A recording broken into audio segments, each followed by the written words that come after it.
안녕하세요. 책 읽어주는 여자 에젤 강미경입니다. 전도용사 김순애 권사님이 전도 현장에서 만난 여러 인생 이야기들을 통해 어떻게 죽음과 영생을 준비하며 살아야 할지 한번 생각해 보세요. 가락동 농수산물 시장에서 잔뜩 장을 봐가지고 돌아오는 길이었다. 낑낑거리며 아파트 입구에 들어서는데 멀리서 찬이 엄마가 헐레벌떡 뛰어와서 다급히 입을 열었다. 빨리 경찰병원으로 가보세요. 정씨가. 찬이 엄마는 울먹이느라 뒷말을 잇지 못했다. 아니 왜 그래요? 어디 찬찬히 말해보세요. 무슨 일 있어요? 찬이 엄마의 입에서 나온 말은 정말 충격이었다. 죽었어요. 뭐라고요? 누가요? 정씨가요? 찬이 엄마는 대답 대신 울기만 했다. 아니 이럴 수가 있어요? 어제도 만났는데. 갑자기 맥이 탁 풀려버렸다. 나는 진보다리를 땅에 내려놓고 멍하니 서 있을 수밖에 없었다. 정씨가 죽다니 세상에 이럴 수가. 지난주 구역 예배를 드릴 때도 그는 아주 호쾌했었다. 자신만만하게 웃던 모습이 눈앞에 선하다. 하나님이 정말 계시는지 저는 잘 모르겠어요. 죽기 전에 믿기만 하면 되잖아요. 그러니 늙어서 천천히 믿어볼게요. 정씨는 남편이 교회 다니는 사람들을 싫어한다며 머리를 절레절레 흔들며 말씀을 거부했다. 정씨는 결혼해서 첫 아이를 출산한 뒤 체질이 바뀌어 천식환자가 되었다고 한다. 그래서 기압이 낮거나 먼지가 좀 많은 날이면 기침을 해댔다. 기침을 시작하면 얼굴이 벌게지도록 숨조차 잘 쉬지 못하고 답답해했다. 심하게 앓고 나면 한두 번 구역 예배에 나왔다가 몸이 건강해지면 그동안 밀렸던 볼일을 보느라 예배를 거르곤 했다. 그렇게 해서 정씨는 구역 예배에 나오는 날보다 빠지는 날이 더 많게 되었다. 일부 예배보다는 2부 교제 시간이 더 마음에 든다던 그녀가 그만 어이없이 세상을 뜨고 만 것이다. 현대의학으로 천식쯤이야 무슨 대단한 병인가 생각했는데 38의 창창한 나이에 고작 천식으로 인생을 마감하리라곤 본인 역시 꿈에도 생각지 못했을 것이다. 지난주 예배 설교 내용은 누가복음 12장에 있는 한 부자의 어리석음에 대한 것이었다. 부자가 밭에 소출이 많아지자 작은 곳간을 헐고 크게 새 곳간을 지은 뒤에 여러 해 쓸 물건을 많이 쌓아두었으니 평안히 쉬고 먹고 마시고 즐거워하자고 했다. 그러나 하나님은 어리석은 자여 오늘 밤 네 영혼을 도로 찾아가겠다 하며 물질에 대한 욕심과 이기심에 대해 경고를 하셨다.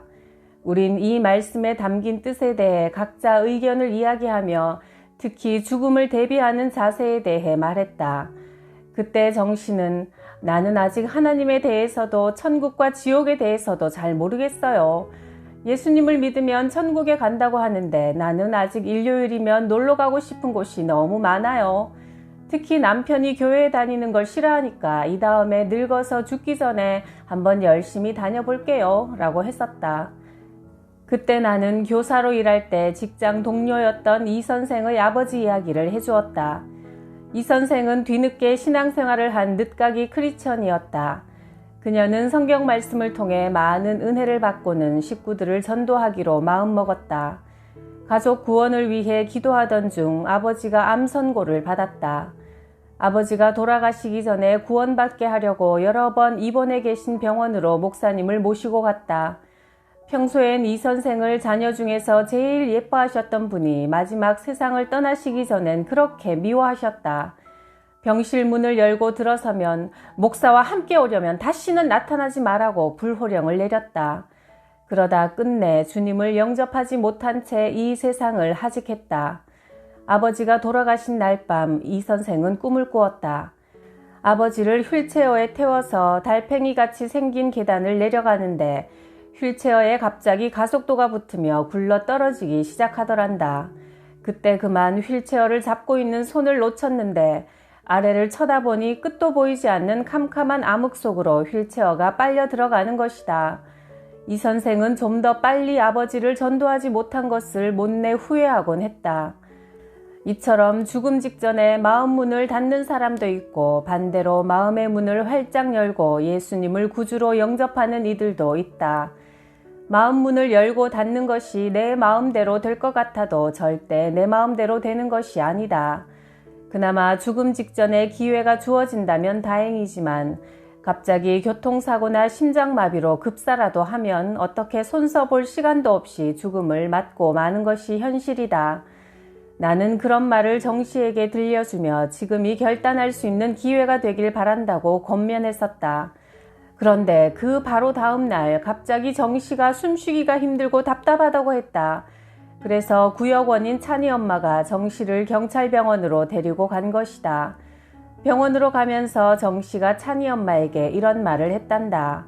아침에 전도사님이 신방 오셨는데 문을 열어드리기가 싫어서 집에 없는 척하고 가만히 있었어요.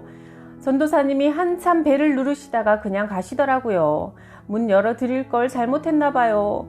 괜히 가만히 있었어요. 정말 후회가 되네. 그 말이 정씨의 마지막 말이 되고 말았다. 그리고 숨이 차오기 시작하더니 더 이상 아무 말도 못하고 응급치료를 받다가 10분도 채 견디질 못하고 사망했다는 것이다. 그날 아침 전도사님의 신방만 받았어도 기회가 있었는데 하는 안타까운 생각이 들었다. 세브란스 병원 응급차 옆문이나 뒷문을 보면 뱀이 막대기에 꽈배기처럼 꼬여있는 그림이 그려져 있다. 생명을 다루는 의사나 병원을 상징하는 이 그림의 유래는 민수기 21장에서 비롯됐다. 불뱀에 물려 죽게 된 이스라엘 백성들이 모세가 여호와의 명령으로 만든 놋뱀을 장대 위에 매달자 그 장대에 매달린 놋뱀을 쳐다보고 살아난 것을 뜻한다. 지난날 이스라엘 민족이 구원의 상징인 놋뱀을 쳐다보고 살아났던 것처럼 오늘 우리는 예수 그리스도를 바라볼 때 참 구원을 얻게 된다. 즉 치유된 이스라엘 백성처럼 죄인된 우리도 예수님을 바라보고 믿어야 구원받을 수 있다는 말이다. 정씨는 왜 구원의 놋뱀을 쳐다보지 못했을까? 그녀의 장례식에 참석해서 전도에 좀 더 최선을 다하지 못한 나 자신이 못내 답답하기만 했다. 그 자리에서 나는 앞으로 믿음 없는 환자들을 보면 더욱 복음 전파에 힘을 다해야겠다는 다짐을 했다. 이 교수는 모 대학 공과대 교수로 47살 때까지 본인이 계획하고 노력한 대로 성공 가도를 달려온 엘리트였다. 그는 개천에서 용났다고 할 정도로 자수성가의 대표적인 인물이었다. 대학교에서도 상당한 위치에 있었고 불심이 대단한 노모와 순종형의 아내와 사랑스런 남매를 두고 있었다. 건강에도 자신만만했으며 강인한 정신력의 소유자이기도 했다. 그러나 그의 인생에 먹구름이 드리워졌다. 뜻하지 않게 간암 진단을 받은 것이다. 이제 멋지게 남은 인생 한번 잘 살아보자 했는데 말이다. 이 교수의 친척되는 분에게서 나에게 연락이 왔다. 전도는 가까운 사람이 더 하기가 힘드니 한 동네에 살고 있는 나더러 복음을 전해달라며 간곡히 부탁했다. 처음 만난 이 교수는 듣던 대로 강직한 인상이었다. 그는 인간이 노력해서 안 될 일은 없다며 이런 말을 했다. 지금부터라도 건강에 신경 쓰고 노력하면 간암이란 불치의 병도 벗어날 수 있지 않겠습니까? 나는 그렇게 되리라 믿고 있습니다. 그러면서 복음에 대해선 마음의 문을 꼭 닫았다. 그의 아내도 남편이 건강해진다면 교회에 다녀보겠다고 했다. 불신자들을 만나보면 공통점이 있다. 예수를 믿겠으니 하나님의 뜻이라면 건강을 회복시켜 주세요가 아니라 병을 고쳐주신다면 신앙생활을 하겠다는 조건부다. 이 교수처럼 조건부로 신앙을 시작한 이들은 처음 병세가 호전되기 시작하면 교회에 나온다. 그러다 건강이 좋아지면 어디 공기 좋은 곳에 가서 요양이나 해볼까 하는 식으로 마음을 빼앗긴다. 그러다 보면 이 약이 좋을까, 저 곳이 좋을까, 저 의사가 더 잘 고칠까, 믿음은 뒷전에 미뤄두고 갈팡질팡 사람을 찾아 다니기 일수다. 언젠가 신문에 의사의 오진율이 50%가 넘는다는 기사가 있었다. 때론 인간의 힘으로 넘을 수 없는 벽이 있다. 그 벽을 하나님의 능력을 의지하여 넘을 수 있게 된다면 얼마나 좋을까. 이 교수는 병세가 조금 호전되어 퇴원했다. 그러나 자기 병을 고치기 위해 온갖 노력을 다해보았지만 역부족이었다. 그는 다시 병원에 입원하는 신세가 되었고 투병 생활이 시작되었다. 1년 이상 병원에서 생활하다 보니 그의 마음은 무너지기 시작했다. 그렇게 세상을 의지하던 마음이 허물어지자 그 단단했던 마음 문이 드디어 열리기 시작했다. 나는 병실을 찾아갈 때마다 목사님의 설교 테이프와 간증책 등을 준비해 갔다. 그러면 그는 열심히 듣고 읽으며 마음의 빈자리를 주님의 말씀으로 채워나갔다. 그러면서 그는 완전히 딴 사람으로 변해갔다. 이 교수의 병세는 점점 악화되었지만 그는 내가 찾아갈 때마다 환한 얼굴로 감사 기도를 쉬지 않고 드렸다. 그 후 그는 병상에서 세례를 받고 구원의 확신을 갖게 되었다. 그때 그토록 기뻐하던 이 교수의 모습이 아직도 눈에 선하다. 그러나 이 교수는 사랑하는 아내와 아들의 신앙에 대해 매듭을 짓지 못하고 하나님 품으로 돌아갔다. 아들을 너무 사랑하여 훈계에는 인색했던 분이었다. 언젠간 믿겠지요 라고 막연히 기대만 하다가 먼저 하늘나라로 떠난 것이다. 이 교수의 아내는 남편이 세상을 뜨자 아들을 끔찍히도 위하여 아들 말이라면 꼼짝을 못하는 사람이 되었다. 고3이었던 아들은 아버지가 불심 강한 할머니에게 그렇게 효심이 지극정성이더니 병으로 정신이 이상해져 하나님을 믿게 되었다고 엉뚱한 생각을 하고 있었다. 교인들이 집으로 찾아오지 못하게 했고 전화도 받지 않았다. 영의 양식을 공급받는 일이 중단되니 그 집안은 순식간에 암흑으로 변했다. 그녀는 아들 눈에 거슬리지 않으려고 두문불출하며 1년을 집안에 갇혀 있었다. 내가 후에 그 댁을 한번 찾아갔더니 아들은 나를 보고 인사는커녕 빨리 나가라고 성하였다. 그러다 급기야 이 교수 부인이 응급실로 실려가는 긴급사태가 일어났다. 심한 우울증 증세로 제대로 먹지 못해 영양상태가 나쁜 데다 심장도 제대로 뛰질 않았다. 거의 소생이 불가능한 상태로 병원에 실려갔다가 얼마 후 별세 소식을 들었다. 나는 너무나 기가 막혔다. 영의 세계는 이렇듯 무서운 거구나 하는 깨달음이 전율로 다가왔다. 단군 교주였던 김혜경 씨의 말대로 이 세상은 두 가지 영의 지배를 받는데 하나님께 속하지 않으면 모두 사탄에게 속한 거라 했다. 30년 전 내가 국민학생 시절 우리 가족은 여름방학 되면 추풍령 용문산 기도원으로 일주일 정도 다녀오곤 했다. 기도원에는 정신질환자들을 고쳐보려고 가족들이 데려오곤 했는데 나는 그때 사탄의 영역이 얼마나 비인간적이고 비참한 것인지 두 눈으로 똑똑히 보았다. 귀신 들려 정신이 온전치 못한 사람들은 옷을 다 벗고도 창피한 줄을 모른다. 여자인데도 어찌나 힘이 센지 남자 6명이 달려들어도 제대로 붙잡고 있지도 못했다. 생전 들어보지 못한 짐승 소리 같은 괴성을 질러대며 눈동자는 초점을 잃어 흐리멍텅했고 밥은 한 양동이씩 개눈 감추듯 순식간에 먹어치웠다. 그건 정말이지 사람의 모습이 아니었다. 우여곡절 끝에 정신질환자를 겨우 붙들어다 앉히고 목사님과 기도 많이 하는 성도들이 빙 둘러서서 찬송을 뜨겁게 부르며 간절히 기도드렸다. 그러자 환자의 입에서 허연 개거품이 부글부글 뿜어져 나왔다.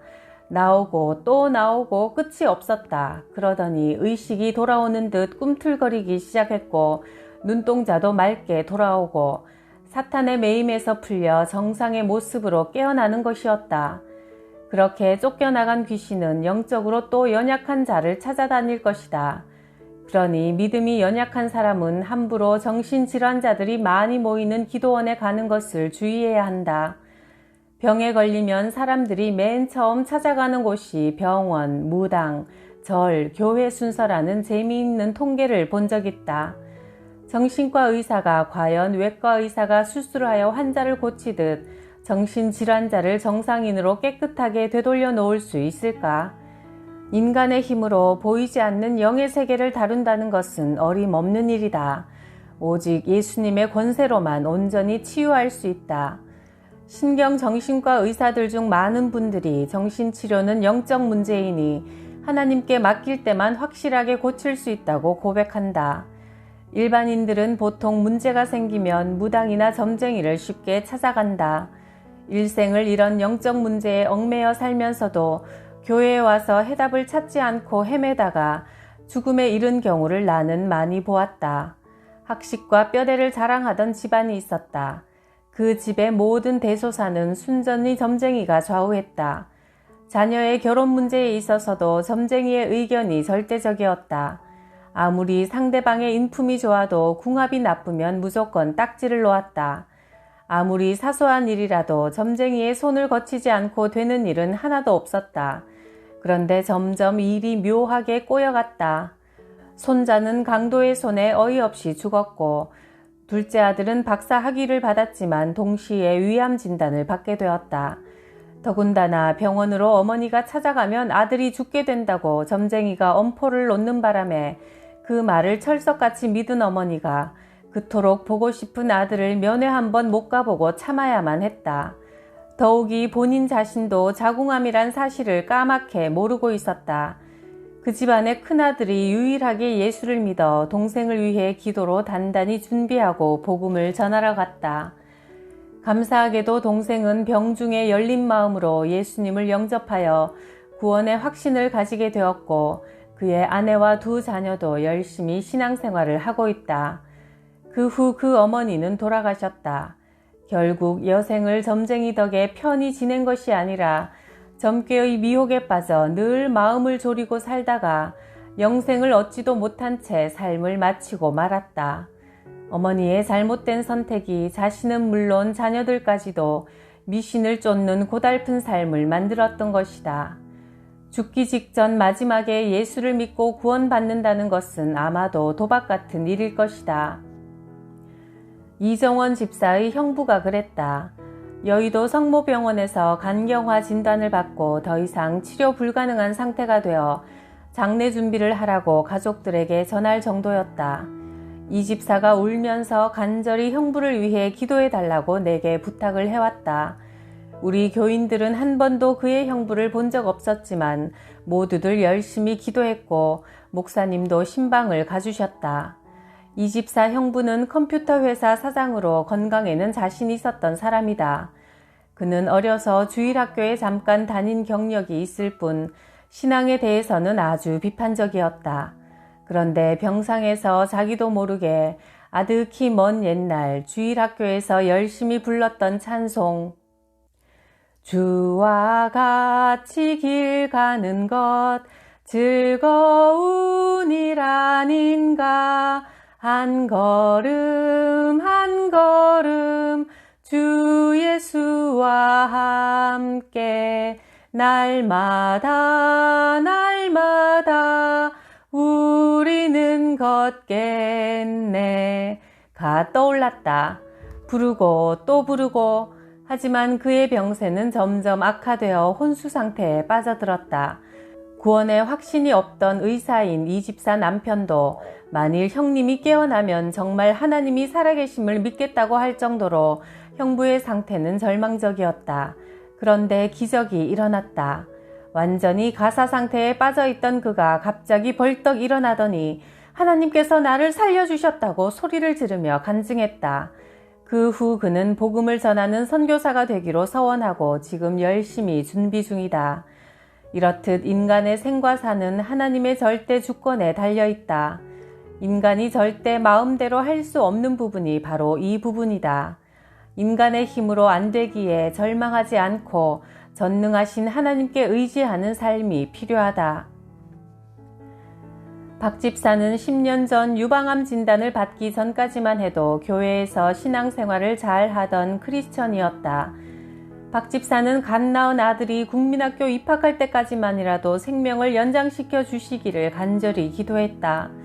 수술은 성공리에 끝나고 2년 정도 성실히 신앙생활을 하고 있을 때 친정언니 두 사람이 끈질기게 카톨릭을 권유했다.